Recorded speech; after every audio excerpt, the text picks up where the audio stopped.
Hi, everyone. Good morning. This is Chen Ben Asher, your board certified nutritionist. And today I want to share with you an experience that I had last week. I was getting into my car, planning on going to the local supermarket here to do my groceries. And the dogs of my neighbors were barking, and I didn't see her for quite a bit, and I was kind of like worried that something happened to her. She's elderly. Um, just recently, she lost her mom, her husband. They don't have any kid. She's living by herself. COVID definitely isolate her, us, all of us together, and we definitely become to rely on our neighbors, right? So I knocked at the door, and the dogs kept barking and no one opened the doors. So that was one alarming kind of like message for me. And I said to myself, maybe I'm exaggerating. I will go to my grocery, I'll be back and I'll check on her again. And that's what I did. And I came back and the dogs still were barking. So this time I was definitely worried, concerned. I knocked again on the door. She didn't reply. And what I did, I looked for her phone number, called her, and then she answered. She picked up the phone, and she sounds really, really low, depressed, sad. Things happened to her. And like with her, many of us are going through a lot of emotional roller coasters that affecting us on our daily basis routine. So I did offer her to walk with me with my dogs, her dogs. We ended up walking only with my dogs, but she did walk with me, and it was like really short walk. The sun was up, and we walked maybe 2 blocks, no more than that. Um, and then on the way, she kind of like hugged me and said, "Thank you for saving my day." Because I am low, I am lonely, and I'm not talking with anyone. And like her, so many of us right now are experiencing this kind of like loneliness, darkness. We don't know actually what's going on outside with our life. We kind of like lost our control. And the feeling are bad, heavy. And when we're looking outside the window and hearing the news, it's almost like people are trying to cover the information and get under the blanket and just ignore the the forces, like the negative forces that are outdoor there.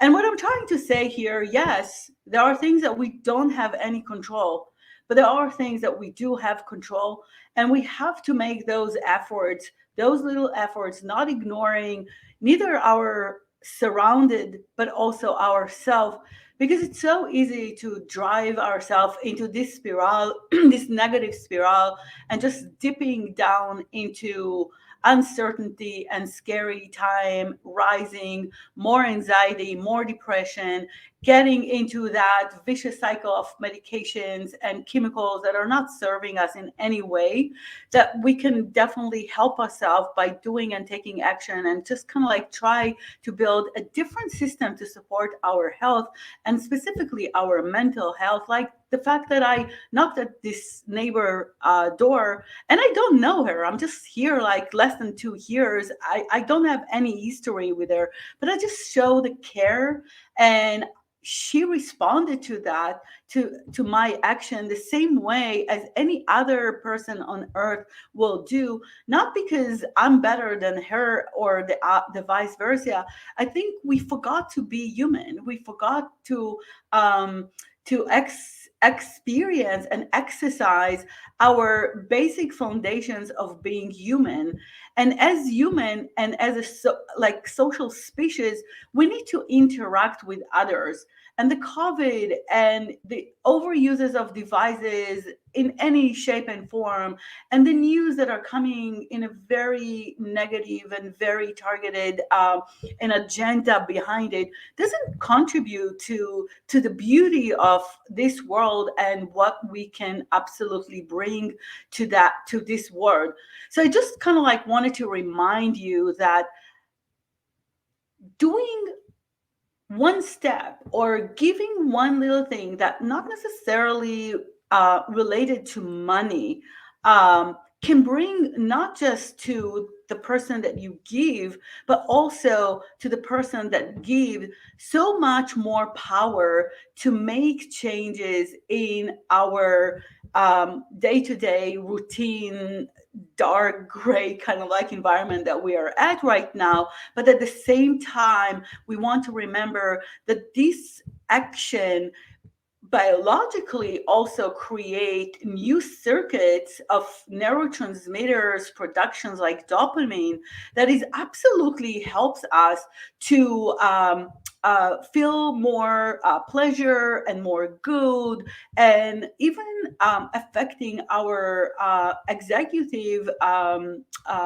brain function by doing better and clearer thinking and planning. And so one of the things that I want you to kind of like exercise with me, and that's one of the homework I'm giving to my clients when I see some kind of like a fluctuation on self-production of dopamine, is just give something. Give something to someone that does not cost you even 1 cent. And it can be that, call that you call to your mother or your grandfather, or, write a note to your child and put it in the lunchbox. Even if they eat the lunchbox at home, it's still nice to have it. And if you can go and just pick a stone outdoor there and say, hey, I love you, or I missed you, or just sing a song, or just dance, do things that will make not just yourself, but the one that you give um, more positive experiences, definitely better feeling to give, but at the same time get. And by doing that, we could together change the world. And I'm always saying that, always be the person you needed. And if you will remember that, you will remember that when you were alone by yourself or low, or you felt lost, what did you really needed? Did you needed a friend? Did you needed a dance? Did you needed to talk to your mother? That's what you need to do. That's what you want to practice and exercise that. And so I am encouraging you to stop for a second and say to yourself, what did I needed? And then take that need and translate that into an action and deliver it, practice it with one person that is really close to you, that you really care for, and see how that is affecting you to start with, and not to say how that affecting the person that you are giving it. And if you have any insight, please get back to this page and let us know. I would love to hear, because with my experience clinically with the people that I'm working, I know to say that every time we are releasing dopamine, every time we are taking the actions and we feel good, then the next step is we having much more power, much more energy, even to make a decision to buy better food for ourselves. And even doing that step once a day can bring different outcomes on our day-to-day routine uncertainty times that we are experiencing, but all as a community, as a unified force. If we will do that and remember to do it, I'm positive we will be able to make those little changes into the right direction and take this shape into the destiny that we all need to. So, if you find it interesting and you see the connection between, giving, getting, nutrition, and well-being, just join us and share your experiences, because that's what we all together are meant to do. Have a wonderful day and positive day. Take care.